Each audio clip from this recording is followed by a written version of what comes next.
بسم الله الرحمن الرحيم. السلام عليكم ورحمة الله وبركاته. قصة عن الأمل، قصة لكل مظلوم ومقهور.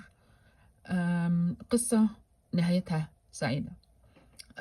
الناس المظلومين كلهم لما بنقول لهم يا جماعة اصبروا، وأحيانا الصبر ده بيطول سنين ورا سنين.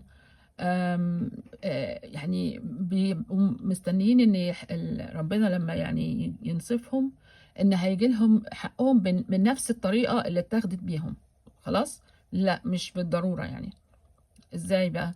واحدة إخواتها مع شديد الأسف 40 سنة وهُم واخدين حقها في الميراث وفي الأرض وفي كل حاجة، في كل حاجة. وكلّها أعذار يعني تافهة. لأ، طَب استني شوية، طَب هيحصل كذا، طَب اعملي كذا، يا جماعة ده مش من حقكم، طَب اشتروا حقي، طَب اشتروه، طَب هاخده بالخسارة، ما فيش فايدة. خلاص هتعمل إيه بقى؟ وهُم إيه يعني بنات وصبيان وحاجات زي كده. المهم طبعًا هي ما زالت بتدعي وبتقول منهم لله، منهم لله، منهم لله، وإن بتدعي إن ربنا يعني يرجّع لها حقها. فطبعًا وهي بقى طبعًا خلاص نسيت الموضوع وعاشت حياتها عادي يعني بقى مش هيبقى موت وخراب ديار يعني، ولكن هي كانت يعني عاملة استثمارات وحاجات زي كده بسيطة جدًا بالفلوس بتاعتها هي الشخصية وحاجات زي كده.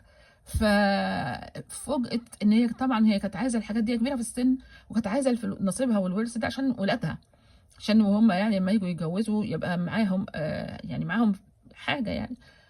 وفوجئت بعد كده إن هي الاستثمار اللي هي كانت عاملاه، هي قالت أنا اتعقدت من موضوع الورث والكلام ده، هاوزّع فلوسي وأنا عايشة.